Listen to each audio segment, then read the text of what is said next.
Ogni Media Vision. Hello viewers, I am Kumar Chamok. Welcome to Three Phase Academy. So in this lecture, we will try to conduct only the basic electrical circuit. So what is an electrical circuit? An electrical circuit is a combination of sources and loads. But there can be other components like transformer, transistor, capacitor, etc. So how many types of electrical circuits are there? If we consider in the direction of flowing current, there can be two types. One is AC current circuit, that means alternating current circuit, and the other one is DC current circuit, that means direct current circuit. But in this lecture, we will try to conduct only the DC circuit.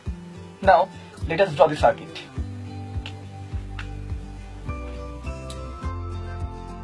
So we consider this as the source.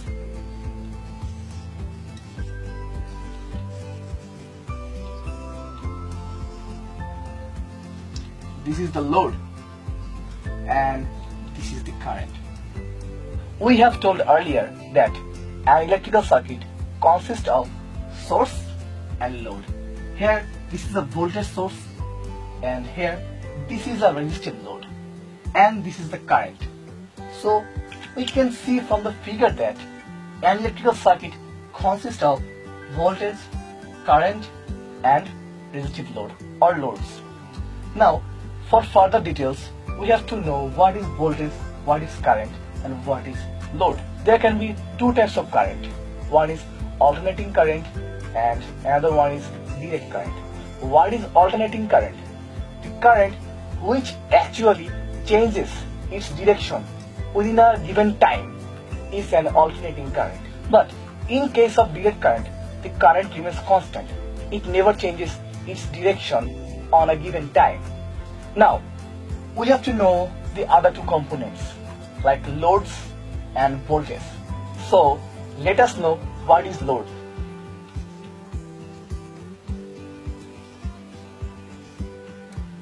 So, what is load?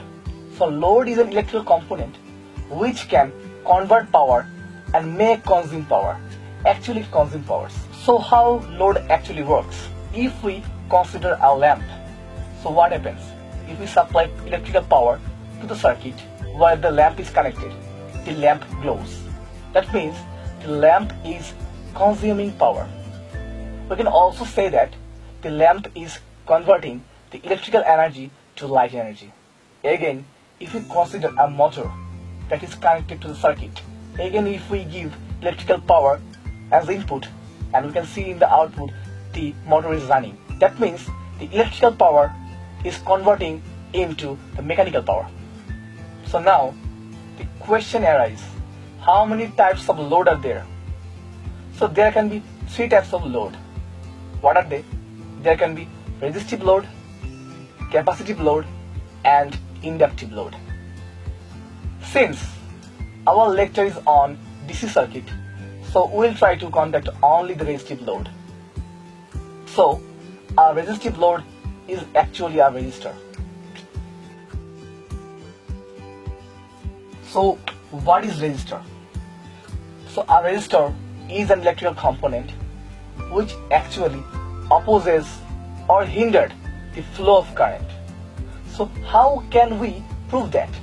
So let us figure it out from the circuit. We consider this as a voltage source.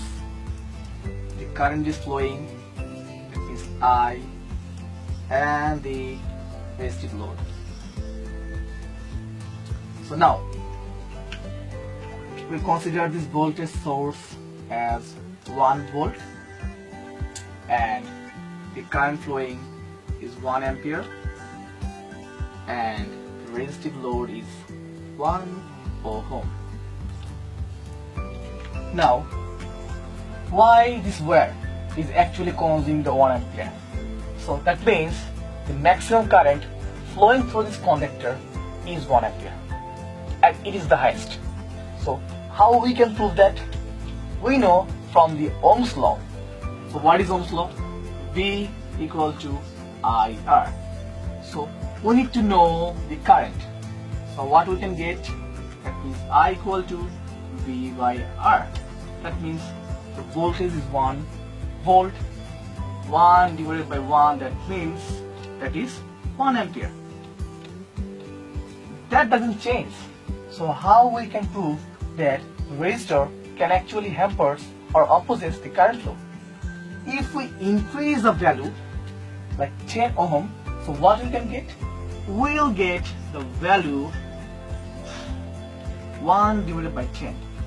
That means 0.1 ampere.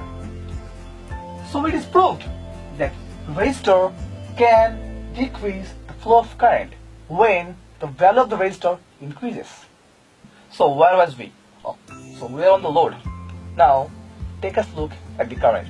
Now we will discuss the basic knowledge of current. So what do we mean by current? Let us know.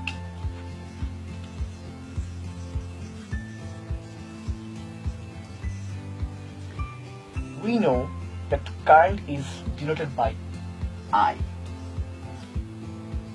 So we can say that the amount of charge flowing through a conductor at a given time is current.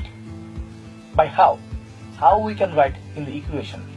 We can see that I equal to Q by T. This means the total amount of charge and T for the total amount of time or a given time.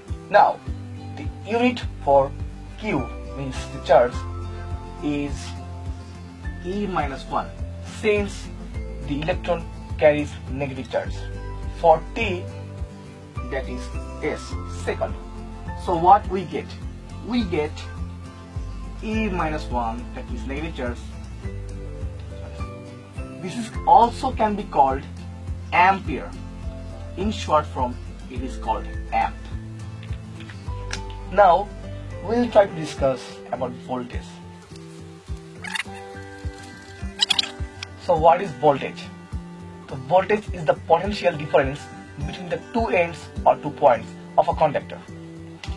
So if we consider these 2 points A and B, that means the potential difference between these 2 conductor or the ends is the voltage difference, and for this voltage difference current flows.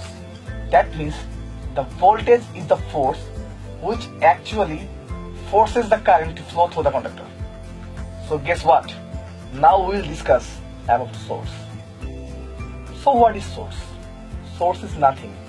Actually it gives power to the whole circuit system.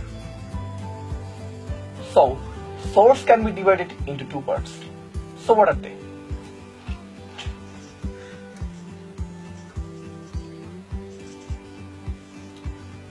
Source is divided into 2 parts.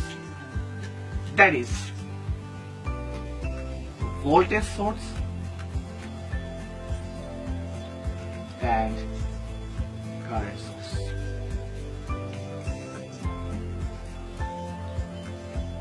So what is voltage source?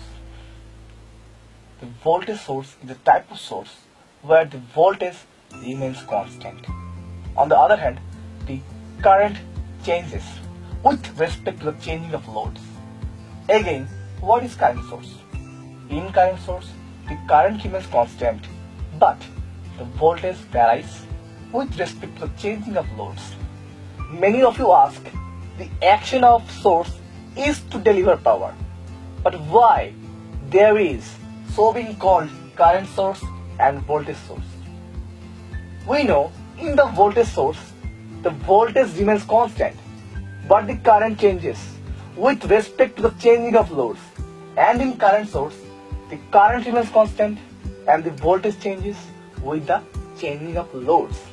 But this is not yet finished. So what happened next? The voltage source is divided again into 2 categories. That is dependent voltage source and independent voltage source.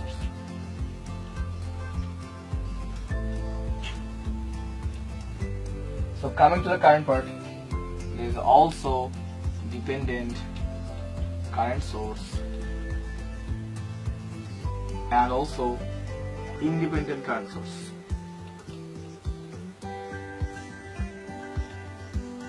But there is a twist. So what is the twist? In this dependent voltage source, there are two types. What are they? They are voltage dependent voltage source and current dependent voltage source. But for this independent, there is only independent voltage source. Again, in current dependent source, there are two types: current dependent current source and voltage dependent current source. So now, what is voltage dependent voltage source? That means the voltage source which depends on the voltage. And what is current dependent voltage source? It is right, the voltage which depends on the current. Now, what is current dependent current source? In current dependent current source, the current source depends on the current, and in the voltage dependent current source, the current source depends on the voltage. Now, we will learn and also see all the symbols of all sources. Now, we will try to discuss the common symbols that are used in source. So what are they?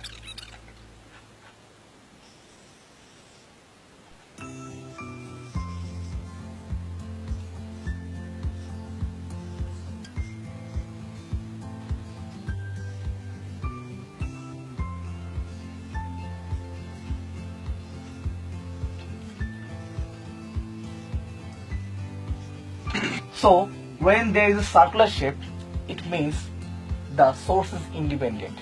But when there is a negative or positive signs, it means it is a voltage source. Again, when there is a rectangular shape, it is a dependent source. But again, when you see the symbol of negative and positive, it means it is a voltage source. That means these two are voltage source. The first one is independent and second one is dependent. We can also write these symbols as this. So for this symbol, we can say this is a current independent source and this is a current dependent source. So viewers, that's it for today. We'll try to continue basic electrical part 2 on the next episode. So if you have any queries about this video, please make sure to comment below and hit the like button if you like this video, and stay tuned and subscribe. Thank you.